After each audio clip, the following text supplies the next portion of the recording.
Hey, what's up? This is Wally, and in this video, I want to cover messaging, right? And so, specifically, the language you use in your marketing message is going to attract different kinds of people to you. So, the question is, what are you attracting? And is it the right person?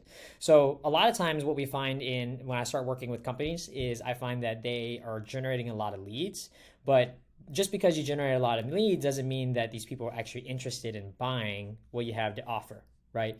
And so this happens with like lead magnets and stuff like that. This happens with like all kinds of different free resources.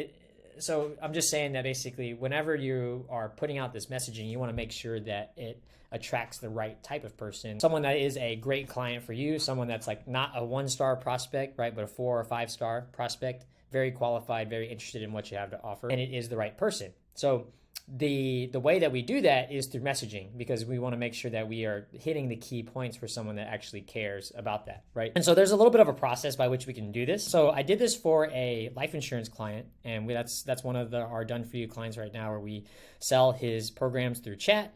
And so what's the one thing that he sells was kind of the main key idea here. So he helps people become their own family bank and build tax-free generational wealth using life insurance.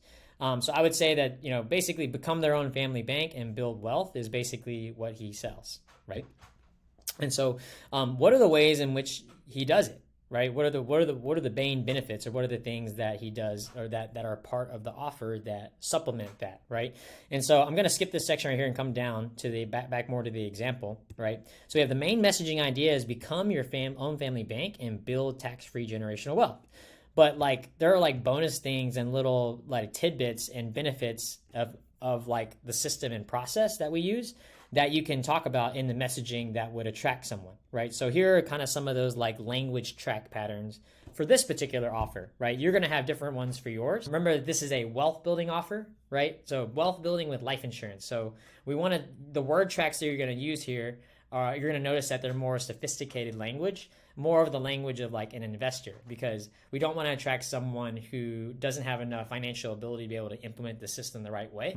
In terms of the target avatar for this account, it's someone who's like making over 6 figures and has been making over 6 figures a year for a long time. They have retirement assets. Maybe they had a business before in the past, right? This is somebody with like cash and they need to know what to do with it, right?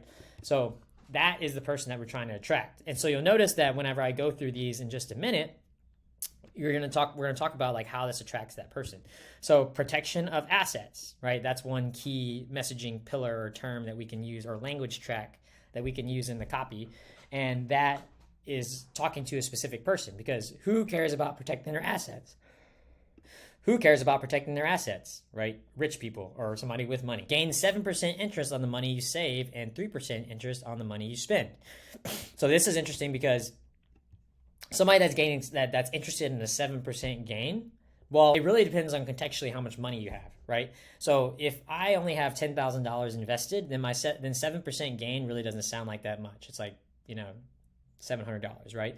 But if I have $20,000 or $50,000 or $100,000 and I have 7% gain, then that's going to be like much higher in percentage, right? And so the reason I bring that up is because investors, right, they're used to talking about like percentage gains between like 7, 10, maybe 20%, maybe like, there's some things that give you like more percentage investment, like 300%, but that would be considered risky to an investor, right? So by us talking about a 7% interest or even a 10% interest gain on the money, like that is attracting the right kind of buyer for us, right? The next one is like get tax-free loans to fuel investments and expansions. And so for this, why is this cool? Because somebody that is used to getting loans to fuel investments and expansions is going to resonate with this, like a real estate investor, right? Next one, living benefits. So this is important because people that like usually think about life insurance, they think that it's not able to help them while they're alive, right? They're not able to leverage the contract and like help actually pay for things, which that's not actually true. So with living benefits, you can talk about like how you can actually leverage $1 million contract to be able to pay for your things, like if you get disabled or you get cancer or like some of these like things happen to you later in life.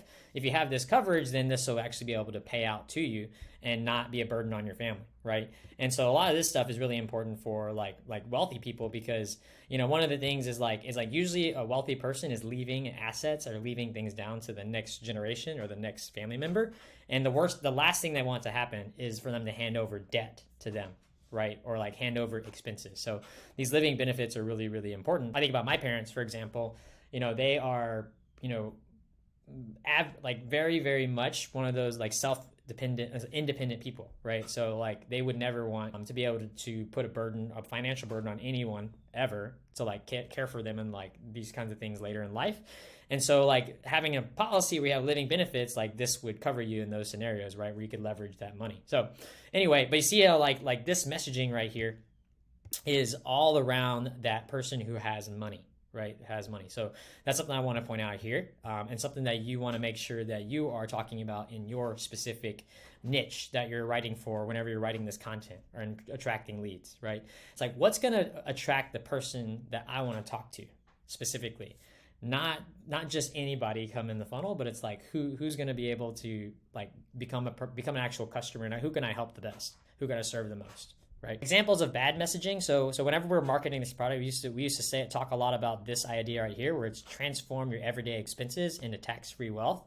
And well, we stopped using it because that language track or that word pattern, right? It was attracting people who had bad savings habits, so they weren't able to really take advantage of the system that we were providing.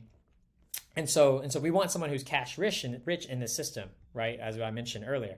So by attracting someone that is focused on expenses, even at a small level, like I ended up attracting the wrong avatar and bogging down the sales system and not turning into sales, right? So that is messaging. So I know that was pretty quick. Definitely watch this a few times to get an idea of all of this going forward. And then definitely start building out your messaging pillars, right? And so the easiest way to do this is this middle part right here. We're basically saying, what's the one thing that I sell? And so you put down your one sentence statement right here. It needs to be simple and one thing, right? And then you want to talk about the ways that you do it, or like the main benefits, or like the bonus things that come as a part of your process here, right? So that's going to be it for this video. I'll chat with you guys very soon. Have a great one.